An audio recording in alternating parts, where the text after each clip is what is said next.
Well, let me just tell you what has been clearly the single most event that has happened as far as my career is concerned. It took place in the boardroom of General Motors, and at the time it took place, General Motors was General Motors, far and away the leading company in the world. And the meeting involved General Motors and National Car. General Motors was represented by the Chairman Roush and President Ed Cole. And National was represented by Ken Glazer as chairman and Bill McKinstry as president and myself as legal counsel. But we were also represented by citizens in Southern Bank, who for all practical purposes owned National because of the financial status that National was in at that point in time.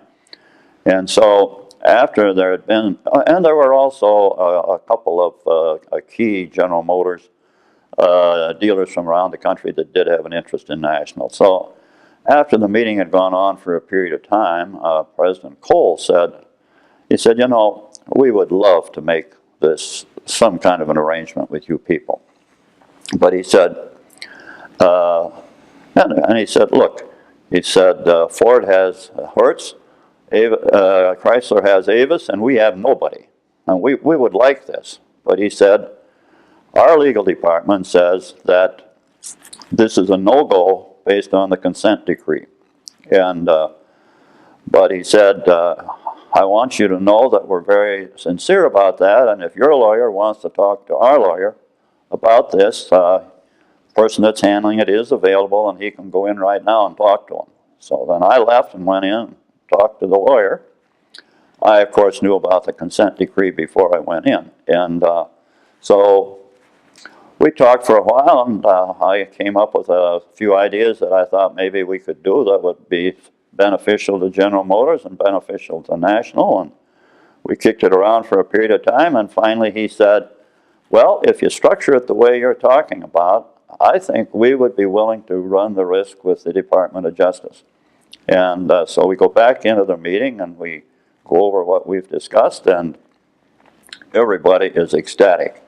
The General Motors people are ecstatic. They wanted the deal. National desperately needed the deal. They were ecstatic.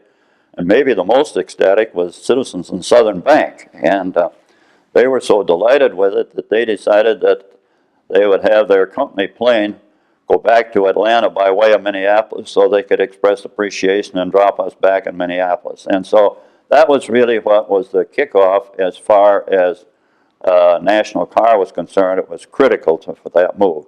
The result was that our firm has been the beneficiary of a tremendous amount of work for National Car before they left the area. But then, very interestingly, one day, I got a call from Bill McKinstry, and he said, Dairy Queen would like to acquire National Car. Could you be available and come out so that we could have that discussion? And so that was arranged. And as it turned out, nothing ever happened. National Car was sold to Household Finance. And then there was another call from Dairy Queen. And this time they said, you know, we've encountered some financial problems. We know that some of your people have sold out to Household. Maybe you have some money that you'd like to invest in Dairy Queen. And Bill McKinstry and I did the due diligence, and what we found out was that while International Dairy Queen, the franchisor, had serious financial problems, that the franchisees were really on the balance doing very well. And so a group was put together and control of Dairy Queen was acquired. And the result of that was that the firm did a tremendous amount of work for Dairy Queen, a couple of years being the largest account we had. And so I go back to that meeting in the boardroom of General Motors as having far and away the most significant impact. I might also say that it had a non-legal impact too, because a number of people in the office here did invest in Dairy Queen, and that was not totally to their disadvantage. So well, what happened is that Bill McKinstry was chairman, and he decided that it was going to take a lot longer to get that thing turned around than he wanted to do. he wanted to go back to his home land in Georgia, and he had an extensive farm operation and a beautiful spot by the ocean, and so he decided to get out, and it ended up that I became chairman of the board and the person really responsible for the direction of Dairy Queen, and obviously that's a significant factor in getting into the Hall of Fame, because we turned a company that was in very serious financial shape around to the point of where Warren Buffett was willing to have Berkshire exchange Berkshire shares for Dairy Queen shares on a tax-free basis, and so that was it. And the other item that is involved was the development down in Arizona, and I've mentioned Jane's involvement in that, but what that has entailed is changing a piece of pure desert into 2 communities that have something over 1,600 people in them, and 4 championship golf courses and a lot of other amenities, and so we've had involvement in that area too, and that was part of the citation for the business award.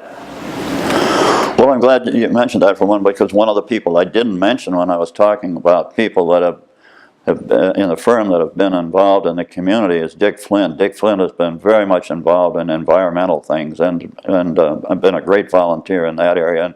And Dick was the one that got us involved as far as the Vikings are concerned, and we went through a whole series of chapters on control and a few other things, but it was an exciting thing to be involved in. And when the league determined that they would not permit the Vikings to have the 10 owners that they had, even though they were 10 of the prime citizens of Minneapolis, and they had to have one person that had a controlling interest, and none of the 10 wanted to go that far, so the decision was to sell, and they then asked me if I would handle the sale, both from the point of view of the business aspects of it as well as from the legal aspects of it, and we did that. That had its exciting moments. At one point, Tom Clancy was the candidate as the purchaser, and that became a little bit of an issue. He had to prove to the league that he was extremely wealthy, and at the same time prove in his divorce case that he had nothing. So that gave him a little bit of a problem. But anyway, so be it.